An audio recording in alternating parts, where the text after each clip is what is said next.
told your friend you're not okay, and tell me what's wrong and why you never said you felt that way. Guess you're trying to stay strong and fake a smile until I look away. But I've known you too long, it hurts to watch your blue eyes fade to gray as you fade away, as you fade away.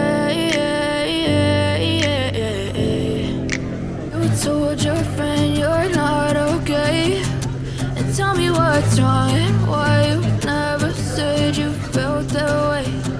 Guess you're trying to stay strong and fake a smile until I look away. But I've known you too long, it hurts to watch your blue eyes fade to gray as you fade away, as you fade away, as you fade away. As you fade away.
Heh.